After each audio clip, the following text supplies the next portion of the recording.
I'm Jeroen Linssen. I'm a PhD student at the Department of Human Media Interaction at the University of Twente in Holland. And I'll be telling you a little bit about the work that's been going on at our department concerning interactive storytelling and how it has progressed thus far and what the future will look like of it. So it will be a little bit like a past, present, future structure of my talk. So I've divided my talk into two parts. The first of which will concern the virtual storyteller, a system that has been in development since I think 2002, so about for 10 years at least. This system was first meant to generate stories, and later it has been made into an interactive version. And in particular, I will be talking about in-character and out-of-character kinds of things, but I'm sure Sandy will also address these points in his talk, maybe. And in the second part, I will tell you about how we went from these kinds of stories to more serious game applications, and what my thoughts are about that and how all this transforms to another realm.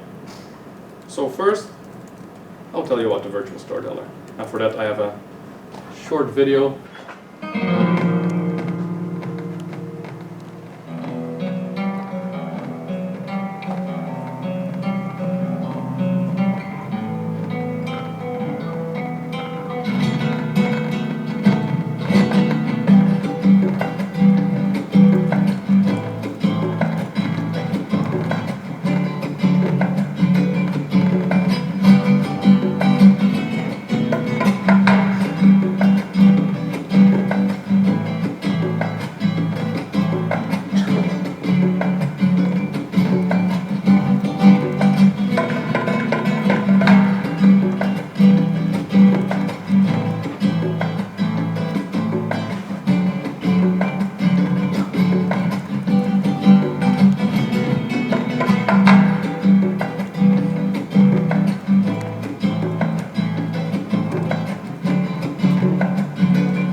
do with a virtual storyteller is try to simulate what's happening in a story world and try to generate a story from all these events that happen. And for this term we have to thank Ruth Eilert from University for emergent narrative, which is basically this concept of that you don't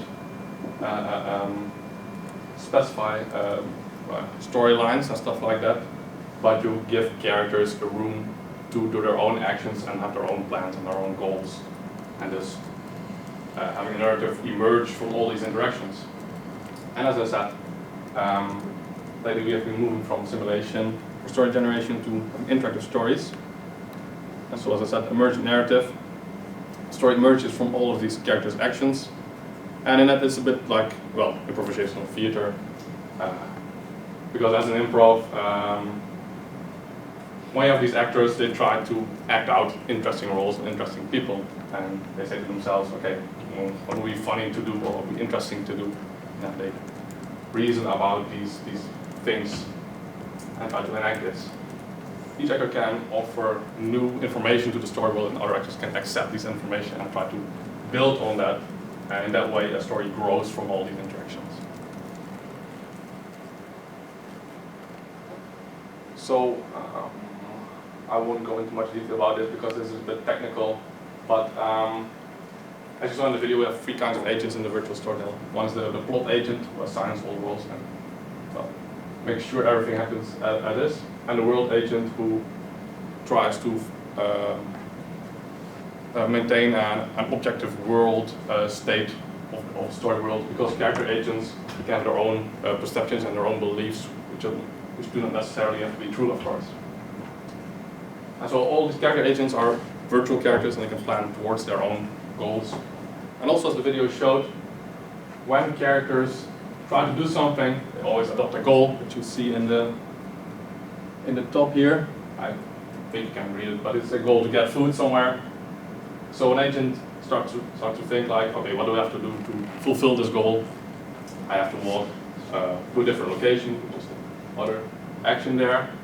And at this location, he sees a door, so he has to open this door and go through all these steps until finally he gets to kind of a success state in which he can get food at that actual location. So all these characters have this fabula of events that happen over time and how these are causally related to each other. So this is more than just a simple log of all the actions that happen. This also shows how these agents reason and go to their goal success. So then about in character and out of character. It's really just what I just explained. There's a distinction between actors and characters, like in live action roleplay as well. So an actor can choose to portray or enact a certain character.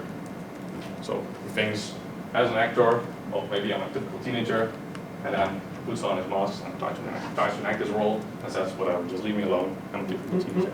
Stuff like that. And they can use several techniques to make the story more interesting.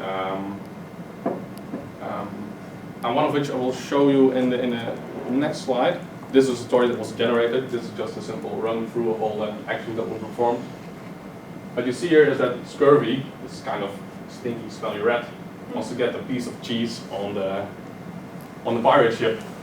So what he does is that he assumes the cheese is somewhere on the ship, maybe in the galley, and he walks through different places, and finally opens the door to the galley, and suddenly he sees that the cheese is actually not in the galley, but O'Malley, the ship cat, is there. So he says, oh fuck. And the cat, of course, wants to catch Scurvy. So what actually happened was, at the start was, Scurvy knew, as the actor, that actually the cat O'Malley was at the location he assumed the cheese was at. So he was actually planning out of character to get into a conflict with this cat character. And so that's how you can use these kind of out of character techniques to make interesting stories and not having them just go from location to location and never meeting each other.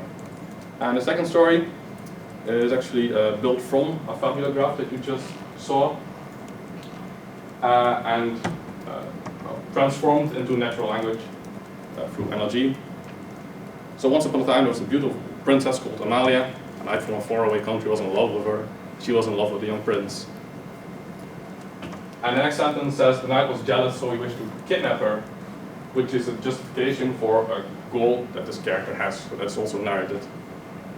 Because the princess lived in a large castle, he went to the castle. So that's the first action in his plan to kidnap the princess. And then the story says he tried to open the heavy gate. Actually, the narrative isn't complete here because we have to suppose that he failed to do so because the next sentence is that I tried to climb into a high tree. So he has to replan when he cannot open the heavy gate. So these kinds of stories were generated by our system in different domains, fire domain, princess domain. The thing about the way the virtual storyteller works is that you try to specify the story world, you try to specify all the actions that are possible for different characters and different goals that are possible, but things don't always turn out quite right. There are a couple of examples for that. For example, with a story about a parent who wanted to go to an island, and he was on a ship. So he knew that the ship also had cannons, and he knew that the cannons could fire things from locations to locations. So he decided to jump into the cannon and fire himself to the island. Problem solved. That's easy. So it's not exactly what you would expect, but I think this is the cool thing about it, that unexpected things can happen just based on how you specify the world. And new things can happen that you never thought about. The second example is a parent who wants to send someone to help because he hates his guts or something. But this parent was very smart. He knew that if he kills someone, he can send them to hell. He also knew that if he holds something, he can take it with him to another location. So what this pirate did was grab someone, kill himself, and then they both went to hell. So the problem was also solved. I would never have thought of such a plan. So really, authoring is an iterative process that you have to try to work through different iterations of story world and things that come out of the story world. So this brings me to the interactive version of the storyteller, for which I also have a shorter video.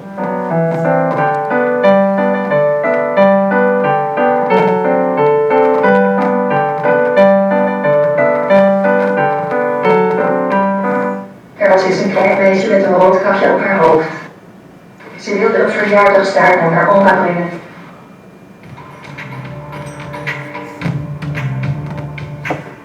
Kijk dan, rood kapje!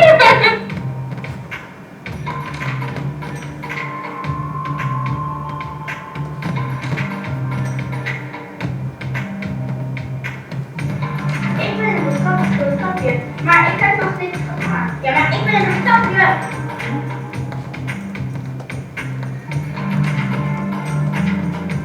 Roodkapje huppelt naar het huis van oma.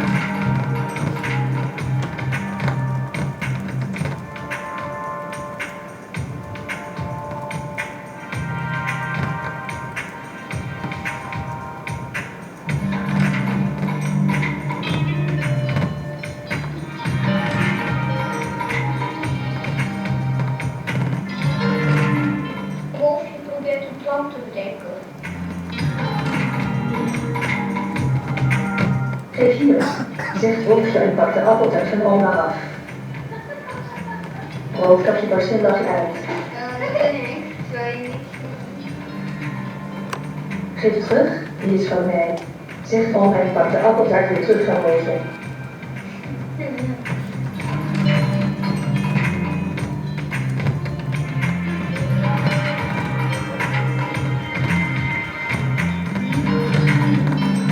Oma bakt de kwarttaart. Speciaal voor jou, Roodkapje. Wolfje sluipt naar het huis van oma.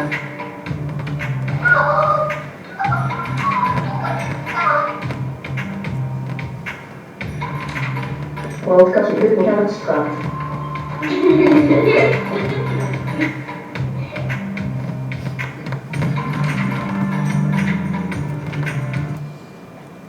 So I hope this shows a little bit what the interactive version was about. And what struck us as very interesting was that indeed the children add all kinds of stuff around the system to the whole interaction with the system. So not only the interface was important, but also their own bodies and their own enacting of the whole characters. The story that they were playing was actually interactive, so they were co-creating the story together with the system. So the wolf always tries to steal the cake from Little Red Riding Hood, and then Little Red Riding Hood and Grandma have to plot against the wolf and try to poison him, try to get back the cake and stuff like that. The children were really also trying to discover also what's possible in the story world, and we had to we let them play several rounds, 2 rounds, to discover everything that was possible. And you saw that in the second time they knew what could happen in the story world, so they actually plan more towards certain goals and certain outcomes in the second run. So that's also an important thing to remember about interaction, I think, because not everything in an interactive system is known beforehand, so you have to be careful and design for stuff like that. Is everything at least a bit clear about this first part, about the virtual story? I cannot take some questions about missing information. Did you say agents? What do you mean? Yes, yeah. Basically, you can say that an agent is an intelligent, autonomous being. That's the official definition or something, I think. So, in this case, those are computer-controlled agents that were trying to act as characters in the story world. But in this interactive version, you could also say that the kids were agents in their own sense. Even more so because they were taking control of the characters in the story world and just acting out stuff. That's what an agent is. So the theory behind it is that it's a way of generating stories automatically through this idea of interacting, of intelligent beings interacting with each other. Yeah, for sure. Because when one character does something, the world can change, or everything can change in the world based on actions from different characters. So they have new information to build their plans on and expand upon those plans. Okay, then I'll go through to the section about serious games. And I will ask you who doesn't know what serious game is.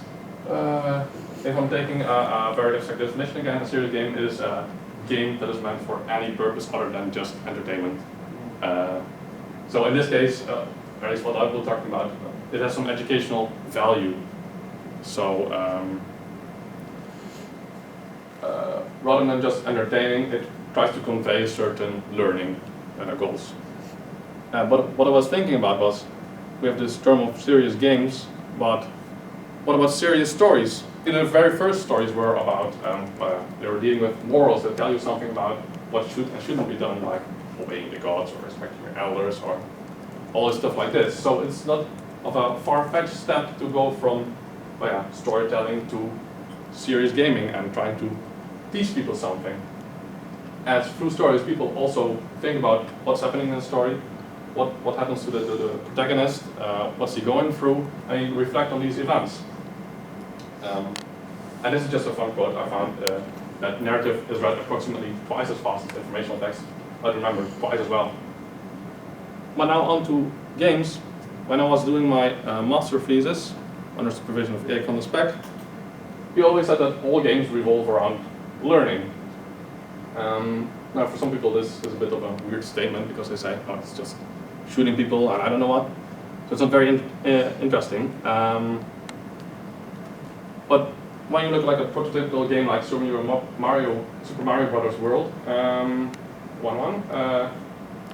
you already see that already in the first screen you have to learn a lot, almost all interaction about the whole game, because you can interact with these question marks, with the numbers, and you have also have a toad there. So you have all these interactions already programmed in the first screen, and through interacting with them you learn about what the effects are and how you can use them to your advantage and your disadvantage.